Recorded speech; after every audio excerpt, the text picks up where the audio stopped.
Well, welcome to Real People, Real Voices. I'm your host, James Jackson. I'm your co-host, Pastor Wayne Moore. Always a pleasure to host with you. It is, James. Good to see you again. Good to see you. Yes. We'll have a great show today. Yeah, you look a little different. Yeah, I do. I thank you so much. I'm getting more mature these days. Yeah, the beard looks good on you. Thank you so much. I appreciate that. We're going to have a great show today. Yes, we are. We have an exciting guest with us today. He's doing some exciting things, has done some exciting things. Yeah. So we're going to see what he's doing.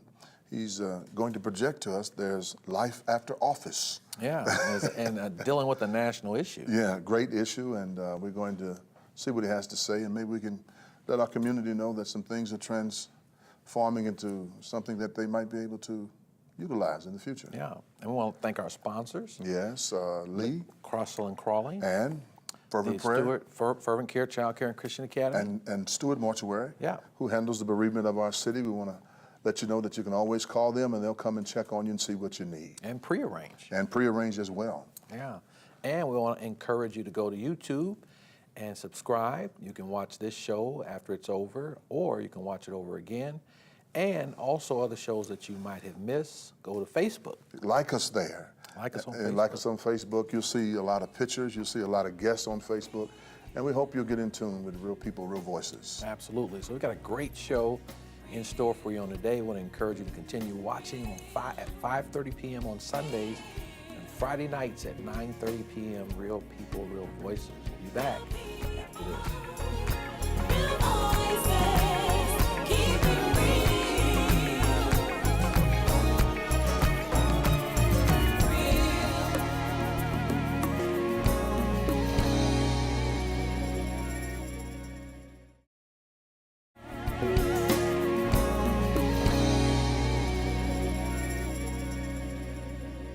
Well, welcome back to Real People, Real Voices. And Dr. Moore, we want to get right into our guests. Yes, we have a special guest with us today who used to be the mayor of Indianapolis. Yeah. Now he's made a transition from office, and now he's a great author. And he's got some information to share with the community in Central Indiana. Yeah, well, welcome, Mayor Ballard. Good to be here. Thank you so much for inviting me. I very much appreciate it. I Well, really we're do. glad to have you here. Thank you. And we want to thank you, of course, Dr. Moore and I, we just wrapped up our Youth Jobs Program. Yeah. And back in 2012 and 13 and 14, you were very instrumental in helping us to help our young people. I remember that. And Yeah. those were you were doing good work, and I just remember that so much. And like I said, to me, those are very memorable times when we were able to partner with people who really cared and want to do the right things and try to get our youth going the right way. And of course, you always did. And so I very much appreciate it and what's been going on. Yeah, we want to thank you. I think in those 3 years, we probably employed over 1,000 children. Right. Yeah.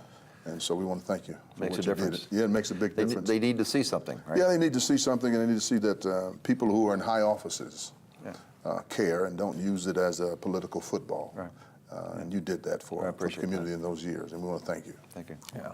And, you know, just as a result of pastoral oversight, you've always cared. I still have a handwritten copy of your thoughts on how to deal with the crime that was rising in the community. Right.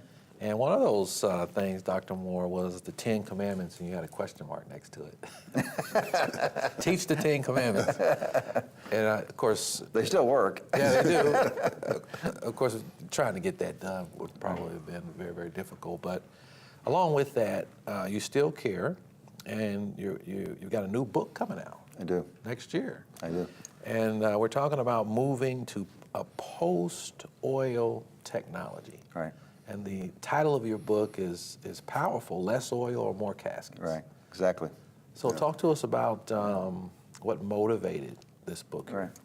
I've actually thought about this for quite a while now. When I was in the Gulf War back in 1990, 91, that war was about oil.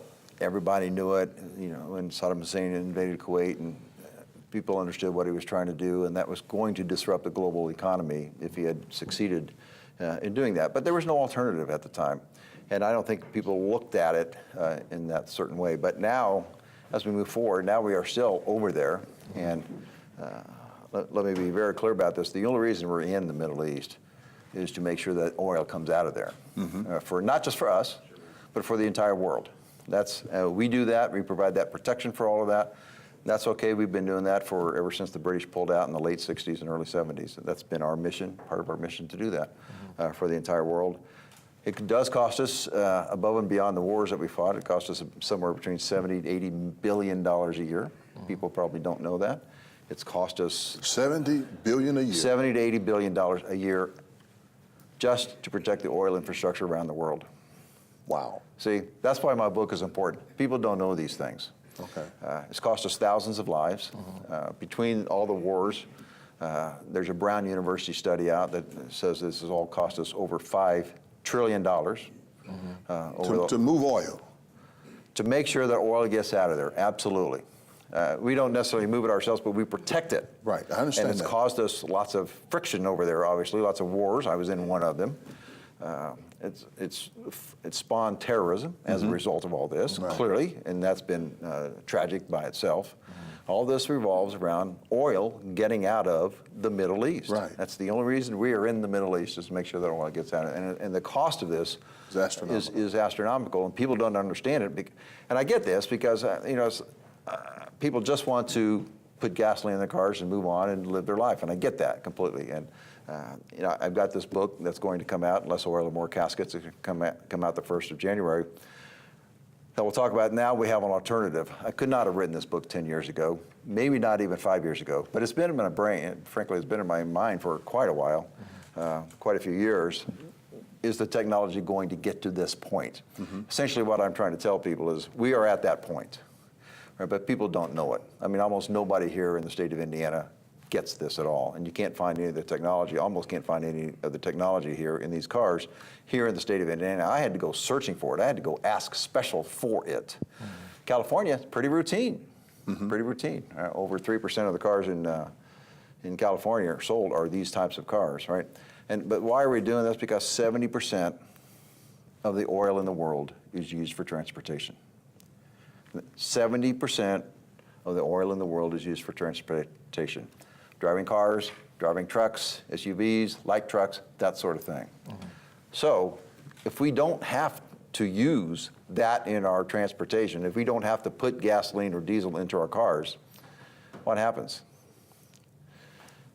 Our money doesn't go over there. Right. We don't have to spend $70, $80 billion a year to protect that oil infrastructure. Our troops don't have to be over there anymore to protect the world's protect this oil for the world. We defund the terrorists, because where are the terrorists getting their money? Oil. We are funding both sides on the war on terror. There's not much question about that. All these things can happen because we now have the technology moving forward, but there's not a concerted effort nationally to look at this from this angle. People have talked about it. Certainly national security people know it, but they don't want to disrupt everything, and they want to make a much more gradual transition. There may be politics involved in some of this and all of that. $70 billion. 70 billion, 70, 80, and that may be a low estimate. I mean, that's the low estimate that I use. But it's that, 5 trillion plus in the last 20, 30 years with the wars and everything that's been going on, thousands of lives, all to make sure oil comes out of there. And now we have technology, because I'm driving it right now. I'm driving a Chevy Volt. We have technology right now that says maybe we don't have to do that anymore. And I think we should be sprinting toward those alternatives instead of saying, oh, well, not yet, oh, it's this and this, and trying to find the obstacles in the way. There's a lot of people working very hard to make sure the obstacles are going away, and we need to help them do that. And to your point, Mayor Ballard, the Chevy Volt's been out for a while, even before the Tesla, I think, came out. The original Volt came out in 2011, I believe. They've had an upgraded model. I've got a 2017 model I actually bought in 1 April 2016. I've been driving it for almost 3 years now. Great car. I almost put no gas at all. Why is this a good thing? It is a little bit more expensive on the front end, but that will change as battery costs come down, and we can talk about that if you want to. But if you go 100 miles in your car, it's going to cost you $15 or so. If I go 100 miles in my car, it's going to cost me about $1.50. Electricity is stable, right? It's stable. There's nobody controlling the spigot, the oil spigot, around the world so that you have to pay more gas this month than last month. Electricity is stable. It's the same price all the time. I just plug my car in at night. Electricity trickles in. We've noticed virtually no change in our electric bill because it just trickles in overnight. We're going to come back and talk more about this, and certainly it's an important issue. And in the book, you talk about Yeah, more that's right. caskets. Yeah, well, so right we're there. going to talk about that part of it and, Okay. and how more caskets are being filled up. We want you to stay with us. We'll be back after this.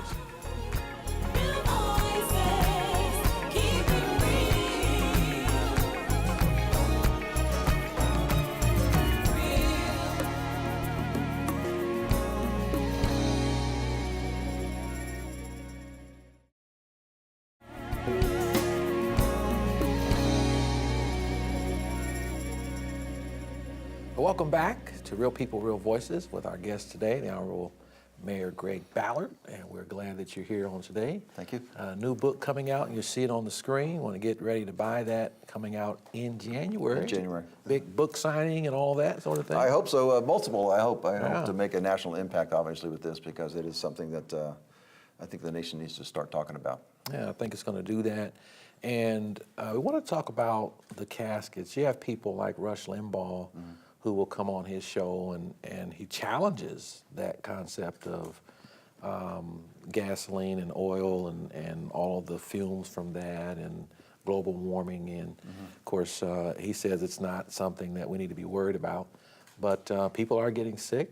More things are happening. So talk about that part of the book, More Caskets, and what brought that about. Well, actually, there's the word green or environment or sustainable is not in the book. Okay. Not in the book at all.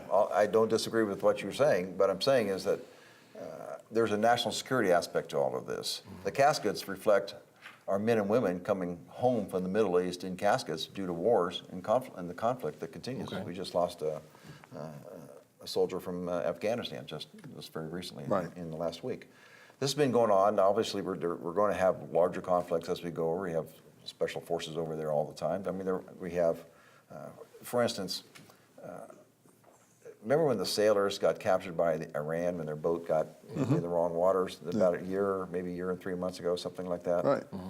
I watched all the news at that time. No one ever asked the question, what are they doing over there? None of the news asked the questions, what are they doing over there? You have to ask that question. What are they doing over there? They're over there to make sure that oil gets out of there. And that's what's costing us Lives. lives. Yeah. It has been. I mean, I was lucky. I was very blessed to be able to come back from the Gulf War back in 1991.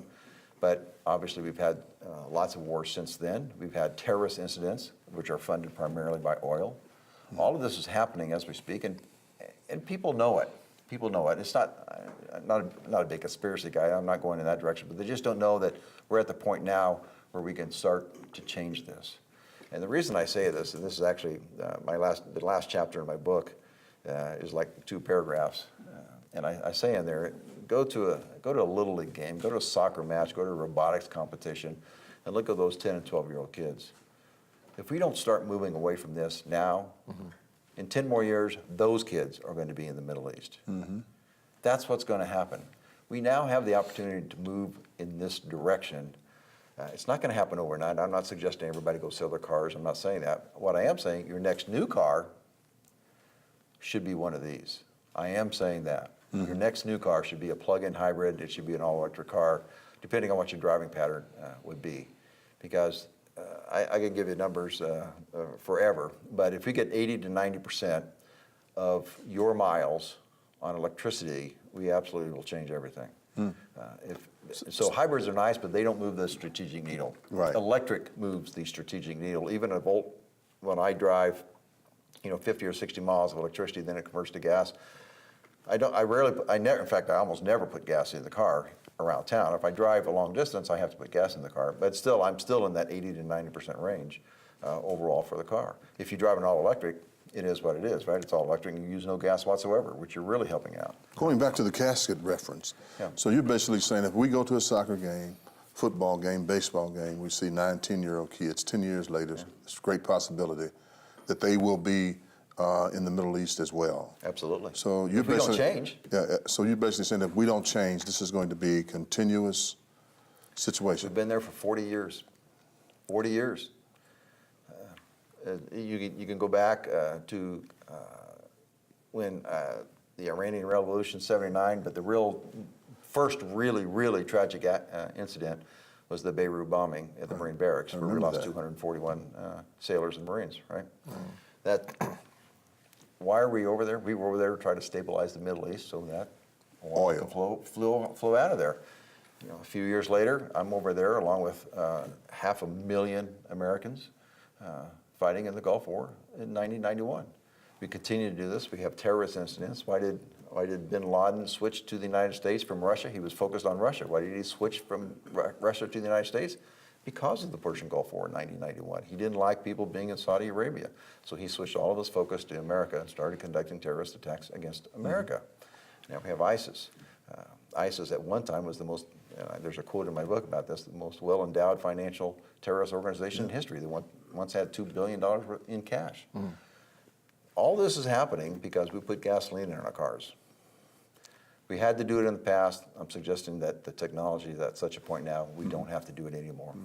And we're seeing more and more car makers starting to turn the corner on this. There. So hypothetically, let's say you're president, how would you get this transition going faster? That's a really good question. Now, I'm not a big mandate kind of person, and I hesitate to go in that direction. All that said, the federal government already does mandate CAFE standards, how much a manufacturer has to have mileage in their cars overall for the entire fleet, right? We already mandate that.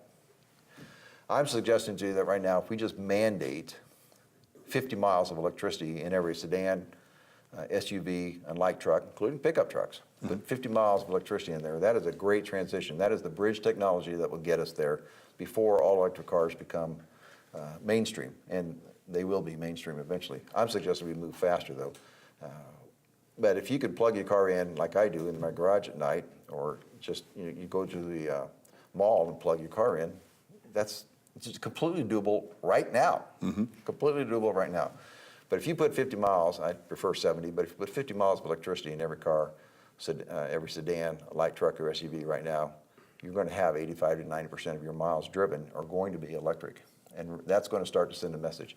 We have to get India, we have to get China, we have to get Indonesia, we have to get these people there too, because $500 billion a year goes from Asia to the Middle East. So it's not just us. Everybody goes there, but China is going there, and China's going there pretty quickly. India, not so much. They don't have an electrical grid that is as robust as ours.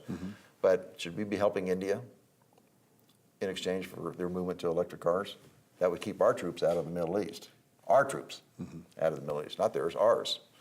And so those are the sorts of things that we really need to think about. Well, this book's, I think, is going to get people thinking in the right direction. I hope so. Yeah. And certainly, for those of you who are watching, want to make sure that you plan to watch out for this book being released in January 2019.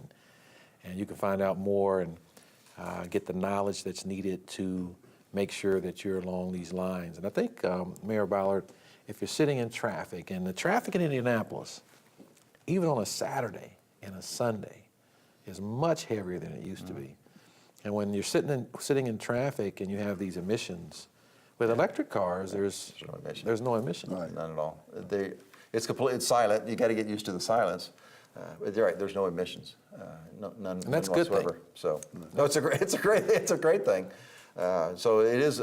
As I say, I don't have to worry about the people who worry about the environment. They're already there on what I'm talking about. I have to worry about the people who are not there, and this is something that I think we can all agree on. We'd like to bring our troops home from the Middle East. We'd like to stop sending our troops over there to protect the oil infrastructure for the entire world. Great point. Yeah. Great point. I think when we look at this, you're well equipped to share this throughout the country now, I guess.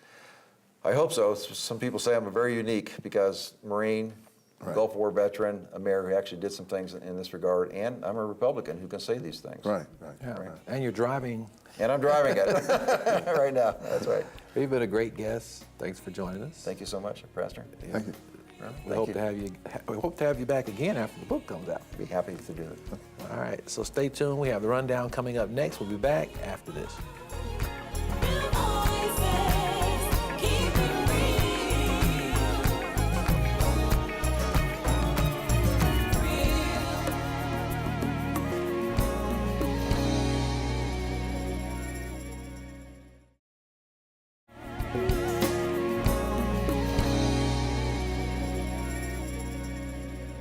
Welcome back to Real People, Real Voices with an exciting show on today, talking about some great things that affect you and the quality of your life. I'm James Jackson, your host. And I'm your co-host, Pastor Wayne Moore. And I'm your executive producer, Faith McKinney.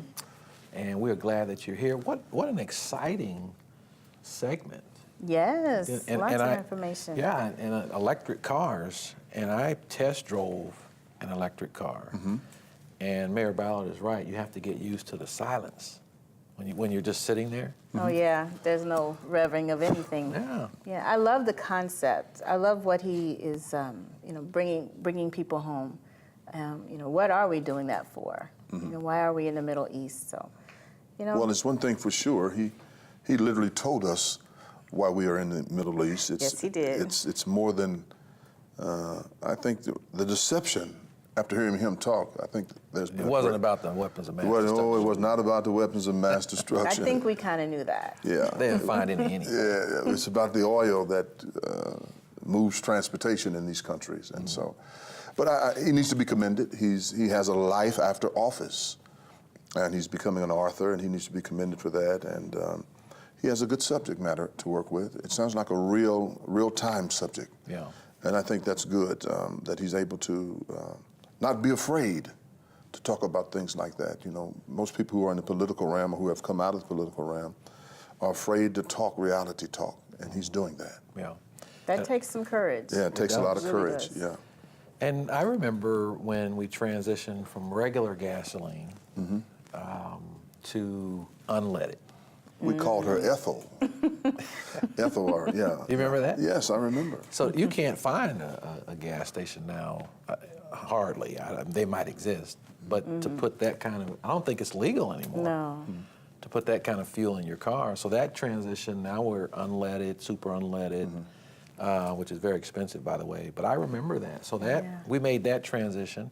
I think we can make this one. Yeah, you can, but it's going to be economically devastating for a lot of major oil businesses. So that's why that transition has not taken place. That's the big thing. Yeah, we don't want to talk about that. Yeah, the lobbyists. Money, money.